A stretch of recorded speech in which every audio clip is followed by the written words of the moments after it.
राजस्थान के अलवर जिले में अरावली की पहाड़ियों के बीच बसा है एक किला जो खूबसूरत भी है और डरावना भी। किला भानगढ़। कहते हैं सूरज ढलने के बाद अगर कोई यहाँ रुके तो वो सुबह जिंदा नहीं लौटता। भारतीय पुरातत्व संरक्षण के बोर्ड पर साफ लिखा है, सूर्यास्त के बाद इस क्षेत्र में प्रवेश निषेध है। लेकिन सवाल ये है, क्या सच में ये कोई अलौकिक शक्ति है या फिर सब हमारी कल्पना और डर का खेल। भानगढ़ का किला बाहर से दिखने में बिल्कुल कोई परियों की कहानी जैसा लगता है। चारों तरफ पहाड़, बीच में मंदिर, महल और बाजार के खंडर।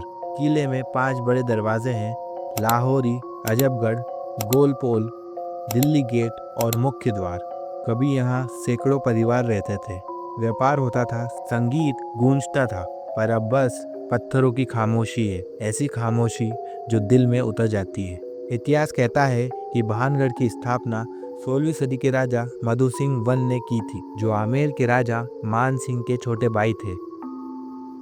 किला खूब फला फूला, यहाँ कला, संस्कृति और व्यापार का केंद्र था। लेकिन फिर एक दिन सब खत्म हो गया, भानगढ़ उजड़ गया। कोई नहीं जानता कैसे। कुछ कहते हैं अकाल पड़ गया, कुछ कहते हैं भूकंप आया और कुछ कहते हैं एक श्राप ने सब कुछ नष्ट कर दिया। कहानी शुरू होती है एक तांत्रिक से, सिंधिया नाम का जादूगर, जो राजकुमारी रत्नावती पर मोहित था, जिसकी सुंदरता की मिसालें दी जाती थी। एक दिन बाजार में रत्नावती अपनी दासियों के साथ इत्र खरीदने पहुंची। सिंधिया ने जादू से इत्र में ऐसा मंत्र डाला कि जो भी उसे लगाए वो उस पर मोहित हो जाए। पर रत्नावती को शक हो गया। उसने वही इत्र की बोतल पत्थर पर दे मारी। बोतल टूट गई और वो सारा जादू उसी पत्थर पर चिपक गया। वो पत्थर लुढ़कता हुआ जाकर सिंधिया पर गिरा और उसी वक्त उसकी मौत हो गई। मरते मरते उसने श्राप दिया, भानगढ़ नष्ट हो जाएगा, कोई भी यहाँ बस नहीं पाएगा। कहते हैं कुछ ही महीनों में भानगढ़ पर मुसीबत टूट पड़ी, युद्ध हुआ, अकाल पड़ा और पूरा नगर खंडर में बदल गया। आज भी गांव वाले कहते हैं कि रात में यहाँ से आवाजें आती हैं, कभी घंटियों की, कभी स्त्रियों के हंसने की, कभी किसी के कदमों की आहट। कई लोगों ने दावा किया है कि उन्होंने मंदिर के आसपास परछाइयाँ चलती देखी है।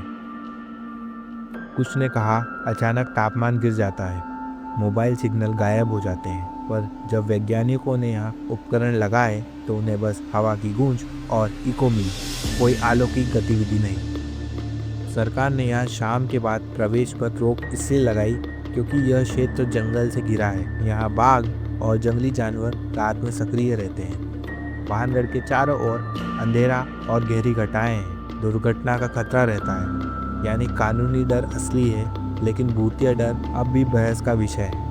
अगर विज्ञान की नज़र से देखें तो यहाँ की चट्टानों में लोहे का तत्व की मात्रा ज़्यादा है, जिससे कंपास की दिशा बिगड़ जाती है।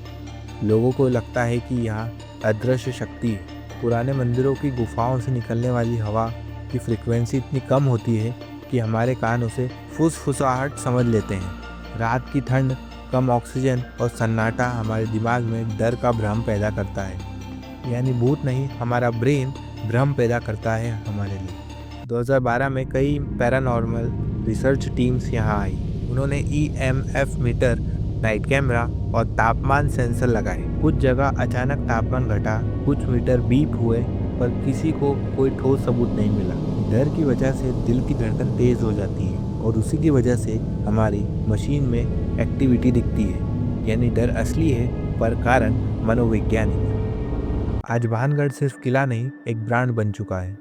हर यूट्यूबर कहता है मैंने भानगढ़ में रात बिताई, पर हकीकत सबको सूरज ढलने से पहले बाहर निकलना पड़ता है। फिल्मों, ब्लॉग्स और डराने वाली वीडियोस ने इस जगह को और मशहूर बना दिया है, पर सच्चाई अब भी वही है। रात में कोई नहीं रुकता क्योंकि डर इंसान के अंदर है, भूत में नहीं। शायद भानगढ़ का रहस्य किसी आत्मा का नहीं, बल्कि हमारी सोच का आईना है। जब तक हम अज्ञात को समझ नहीं पाते, उसे हम अलौकिक कहते हैं। भानगढ़ हमें सिखाता है डर हमेशा अंधेरे में नहीं होता, कभी कभी वो हमारे भीतर होता है। अब सवाल आपसे, क्या भानगढ़ सच में भूतिया है या फिर ये सब विज्ञान और हमारे मन का खेल? और लाइक कीजिए, सब्सक्राइब कीजिए और अगर आपको ऐसी वीडियो चाहिए हमारे कमेंट में ज़रूर लिखें। धन्यवाद।